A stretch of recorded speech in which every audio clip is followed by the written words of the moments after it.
இன்றைக்கி என்னோட ஒரு சின்ன ரொட்டீன் பார்க்கலாமா? காலையிலே 4 மணிக்கு எழுந்தாச்சு, குளிச்சுட்டு, கோலம் போட்டுட்டு, சாமியெல்லாம் கும்பிட்டுட்டு, மெடிடேஷன்லாம் முடிச்சுட்டு, பசங்களுக்கு வந்து சுண்டைக்காய் சாதம், பாகக்காய் சிப்ஸு, அப்புறம் வீட்டிலே செஞ்ச பிஸ்கட்டும், காரா சேவும் தான் ஸ்நாக்ஸுக்கு வச்சுருந்தோம். காலை உணவாக பசங்களுக்கு பழம், பேரிச்சம்பழம், வெள்ளரிக்காய், ப்ரோட்டீன் நட்ஸ் தான் சாப்பிட கொடுத்தேன். அவங்கள பேக் பண்ணி அனுப்பிச்சிட்டு, வீட்டில் துணி எல்லாமே இருந்தது, அது எல்லாத்தையுமே மடித்து எடுத்து வச்சுட்டு நாங்கள் விருத்தாச்சலம் கிளம்பிட்டோம். அங்கே வேளாண் நிலையத்துக்கு வந்து இன்வைட் பண்ணியிருந்தாங்க மில்லட் வேல்யூ அடிஷன் ப்ரோக்ராமுக்காக. நான் பேசி முடிச்சிட்டேன். சாருமே நம்மளோட ப்ராடக்ட் பற்றி பேசினாங்க.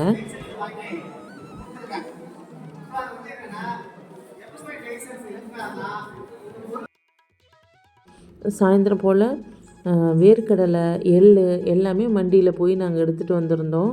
அதை வந்து மில்லில் கொடுத்து நல்லா ஆட்டி எடுத்தாச்சு. என் நிலைமையை பாருங்கள், அப்படியே கந்தர்வ கோலமாக இருந்தேன்.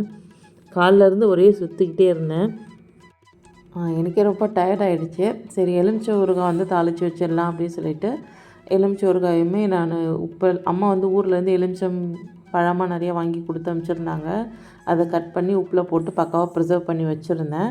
அது இப்போ தாளித்து நம்ம கிளாஸ் பாட்டிலில் ஸ்டோர் பண்ணி வச்சுட்டேன்.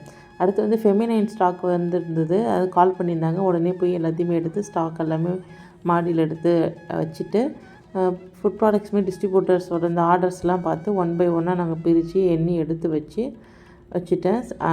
ஹஸ்பண்ட் வந்து எல்லாத்தையுமே அடுக்கி வச்சு பேக் பண்ணி பார்சல் சர்வீஸ்க்கு கொடுத்துட்ருந்தாங்க. 1 பை 1 வந்து நாங்கள் ஒவ்வொரு பார்சலுமே செக் பண்ணி பேட்சாக எடுத்து வச்சுக்கிட்டு இருந்தோம். ஆல்ரெடி வந்து டைம் ஆகிடுச்சு ரொம்பவே. இது முடிச்சுட்டு போகும்போது கொஞ்சம் காய்கறியுமே வாங்கிட்டு போயிருந்தேன். அந்த காய்கறியுமே கிழங்கு தனியாக எல்லாத்தையுமே தனித்தனியாக வந்து நாங்கள் வெளியில் தான் ஸ்டோர் பண்ணுவோம். ஃப்ரிட்ஜு யூஸ் பண்ணுறது கிடையாது. இப்போ அதையுமே எடுத்து வச்சுட்டு நாங்கள் ரெஸ்ட் எடுக்க வேண்டியதான், தூங்க வேண்டியதான். இதுக்கப்புறம் ஒன்றுமே செய்ய முடியாது. ஏன்னா ரொம்ப ஆல்ரெடி டயர்டாக இருக்குது. பாப்பா, தம்பி எல்லாமே கொஞ்சம் ஹெல்ப் பண்ணாங்க. அதனால் கடகடன்னு மேலே முடிச்சாச்சு. வீடியோ பிடிச்சிருந்தா மறக்காமல் லைக் பண்ணுங்கள், ஷேர் பண்ணுங்கள். தேங்க்யூ.